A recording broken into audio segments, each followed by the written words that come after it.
1st, 2016 to order. Will the clerk call the roll?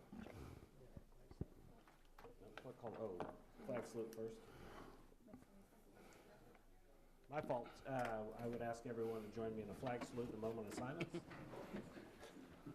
I pledge allegiance to the flag of the United States of America and to the republic for which it stands, one nation under God, indivisible, with liberty and justice for all.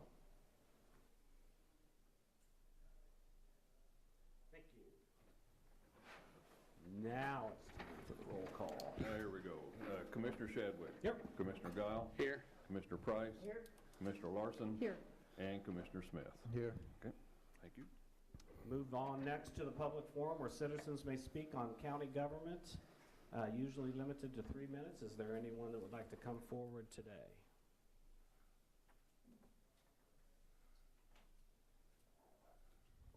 Karen Shade, 111 Wisconsin. I put before you some information on the crisis intervention teams. I know the Journal just did a nice article about this.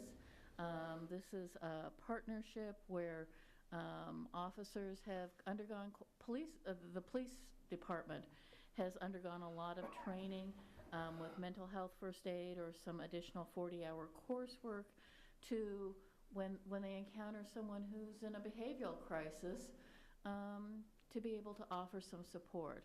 And I know there'll be some celebratory things coming out of this, and I just wanted to make you aware of it. And I put some pocket cards from the National Alliance on Mental Illness in front of you. When I was in Hayes 5 years ago, I had a negative encounter with a schizophrenic homeless man, and the police were involved, and the officer suggested I take the mental health first aid course, and it was really helpful. And just as we think about taking first aid courses to be of help and assistance to others, we've come to rely more on the 911 medically available people, but to be able to respond to each other with kindness, I think, is really important. I'm not so sure how much the sheriff department is coordinating with all of this. I tried to talk to Captain Melander at the jail reduction committee. This really crucially relies on partnership. And I didn't quite come away with a strong understanding of what that might be. But Thea Nitfield and several others have really worked to bring this about, and I wanted to make the commissioner aware. I also I had a different point of view. I went to the Health Advisory Council meeting on Tuesday, and while I understand the tour of the hospital, it was conducted by Tom Bell. Dr. Doopy was there, Dr. Hodges, and here you have three people who know the hospital incredibly well being part of the tour, and that was a little bit disconnecting to me. We're right in the middle of, this evening there'll be a presentation on lead being in the water, and I think the health department plans on doing some free testing for people who are concerned over the next 2 days. That is a crucial piece of public health information that I don't think this board, as the Board of Health, has heard about or is promoting or is talking about. And that I find concerning, just as I found it concerning with the syphilis outbreak. Okay, we're getting to the end we're actually over 3 minutes, so please, if I'll let you finish, if you would. Okay. Well, I think it's deeply concerning that the Health Advisory Council's decided that they only need to meet quarterly when there are some real serious issues that impact public health. Appreciate your comments. Thank you. Anyone else today?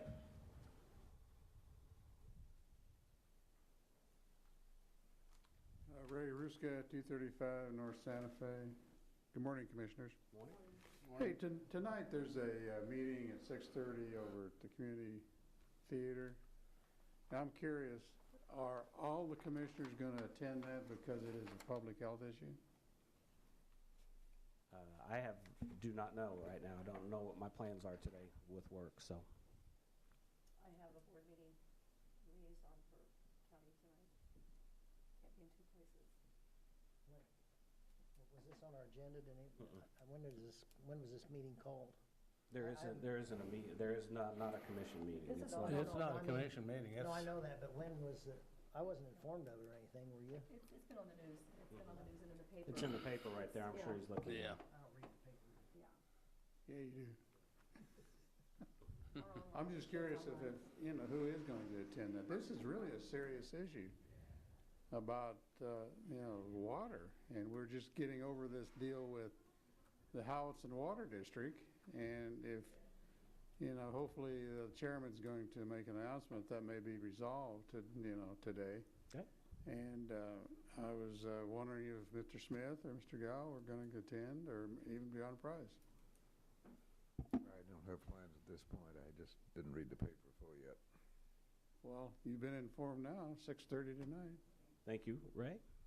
How about you, John? Are you going to attend? I don't think so, no. Jimmy? It's hard to say what I'll be at. I 5-0 usually vote go to then, all right? of them. I usually go to all Ray, of them. this is a public comment, this isn't a press conference, so No. 5-0 vote, yeah. thank you, Ray, for bringing that to our attention. I drink the city water, and I like it. I put it nice, and I drink a lot of it. Seeing no one else come And I forward, enjoy it. we'll move on to regular business, item number 1. It's approval of the agenda for the public forum today. Yes, sir. Are you wanting a motion? Yep, motion please. Mr. Chairman, I move that we approve the agenda for the public forum as presented. Second. All those in favor say aye. Aye. Aye. Item 2, it passes 5-0, excuse me. Item number 2. Approval of the county commission minutes for June 14th, 2016. Mr. Chairman, I move we accept the county commission minutes for June the 14th, 2016 as presented. I second that. All those in favor say aye. Aye. Passes 5-0. Item number 3. We have request for action 173-16. It's the brush truck financing. That'd be for Rural Fire District number 7. We have with us today Shane Colmark. He's the Rural Fire District number 7 Fire Chief. Shane. Good morning. Good morning. Today we are here for hopefully the last time to get this project wrapped up. We submitted bids for the lease purchase of our 2 brush trucks that we've been talking about since the end of December. We submitted 3 bids, got 3 reports back. We're asking the okay to go ahead with the one from Bennington State Bank with a lower interest rate of 3.759% for 10 years. The annual payment would be $26,314.72. In our budget, we have budgeted $28,537, so we are actually a couple $1,000s below what we had budgeted. So that's what we're here today to do. All right, you gave us the update last week, and so appreciate it. Any other questions? Why do they call it a brush truck? I don't know. We call it a squad. I don't know how it got put as a brush truck, but it's actually a squad. Went through brush with it or something. Yeah, it does that. Some of them, some of them are just built for that, aren't they? Is this one also built just for brush also in the front? Oh, or- no, it'll go through the brush, but it'll do a lot of other things. It'd do a house structure and everything else. Oh, to a certain extent. To a certain extent, it could help. Yeah. Okay. All right, is there any public comment on this? Bring it back to the commission for further discussion or action. Mr. Chair, I move that we approve RFA 173-16, the request to finance 2 500-gallon brush trucks with Bennington State Bank at 3.759% for 10 years with an annual payment of $26,314.72, and sell Unit 709 and 710 once the new squads are in service, and apply those funds to the balance of the loan. Correct. I'll second Is- that. oh. Oh, Is that everything that we need for them trucks? You had Yeah, we've already body done, and the- we've done the bids we for the done all that, body, didn't we? done the bids for the I cab just and wanted to make chassis. sure that we did all that. And Yeah, had we're done now. Okay, that's where I want to be. All right. and I'll second that. There's a motion and a second. All those in favor say aye. Aye. Passes 5-0. Thanks for Thank your you. time, Chief. Item number 4. We have a juvenile statistics update. we have Carnell Iganoff. He's here from the Sheriff's Office. He's Transportation Corporal. Good morning, how y'all doing? Good morning. Good morning. Juvenile stats for the month of May, just about, all been running the same. The only difference last month, we didn't have any females that we housed up to this point. It's all been since May 1st, it's all been there, all males. They basically, all the numbers been running the same. We had about approximately 15 mugging prints that was coming and released to their back to their parents. We had a total of 13 that was booked in and housed. All right. And we got this earlier, and I'm just kind of reviewing it right now. But are there any questions by any of my fellow commissioners? Are they, since they're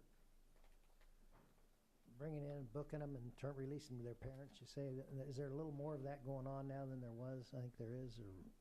It's been on about average. Are they trying to work, that direction, though? And I think the juvenile laws are looking for a big change come January, come July 1st. I think the legislature looking at trying to keep more of the juveniles out and not lock so many of them up. You know, it looks like if they could keep juveniles out, they could keep some adults out that have some probation violations and some things too, that maybe that could work too. Well, basically all the ones that we had, that we done kept are repeat offenders. Right. All of them, we didn't have any new ones. That's per good. se. Yep. You know, seems like I talked to somebody a week or two ago, and on the weekend, they had over 304 prisoners or something in jail, is that correct? In the big jail, yes. 304. Yeah, we had. That's a record, right? Yeah, we was over 300. I think last week or so, I had 105 formed out. Wow. You say, Yeah, and I ain't got to tell y'all that's at $30 a day. Didn't that, some of that came to, like, say, the sewer problems that we had over there, we had to move some of them out of there just for remodeling that sewer, wasn't it? No. Okay, that's all been done. I basically, on the adult side, I basically tried to keep the numbers in jail right about, with males about 130, with females about 36. As of this morning, I was at 135 on the male side and 49 on the female side because the counties that we housing with are also full. That's kind of strange, higher on the females and lower in the juveniles, wasn't it? And that's great. Yeah. Carnell, remind me, what do we do with the ones that I saw that you had two that were out of county? What happens to those two? What on? Yeah, on the, you had two. They got sent to placement. Okay, so Yeah. we don't house them. I mean, they get sent to their On the respective. juveniles? Yeah. No, they got sent to placement. Then we had the Sierra Nee house. You know, she got convicted of the murder of her sister. And with what the juvenile law is, they don't go to penitentiary no more. They have to go. We had to take her to the juvenile complex. And once she's 18, then DOC will move her to the adult side. And I heard that that they was trying to, in the midst of trying to change the law, that even if you get a juvenile that's adjudicated to an adult status, that they're trying not to put them into adult facility at all anymore. Okay. Yeah. And of these, what approximate is, what's the average age of everybody we've got right now? The average age of juveniles? Yes, yes. 16. Okay. Yeah. Okay. Well, thank you as always for your time today, and appreciate Thank y'all. It's good seeing y'all. Thank you. Appreciate everything you do. All right, y'all have a good one. You All bet. right. Thank you, Carnell. Is there any other business that needs to come before the commission today? Under announcements, just to follow up on what Ray had talked about, preliminary reports for those that have followed the Howison Heights water issue is that an agreement was signed between Ottawa 2 and Mr. Howison. It's not official, but that's just kind of the reports that we have at this point. So want to thank all my fellow commissioners for helping me take a stand last week, and hopefully that helped bring it to a close earlier than it should have been, or could have been. So any other announcements? I think they had some real problems this week too that might have brought that on I too. think the paper brought some things to light too, so appreciate their help. I have a little John Adams quote here again. the highest glory of the American Revolution was this: it connected in one indissoluble bond the principles of civil government with the principles of Christianity. John Adams. Motion to adjourn? So moved. Second. All those in favor say aye. Aye. We are adjourned. Have a great week, everybody.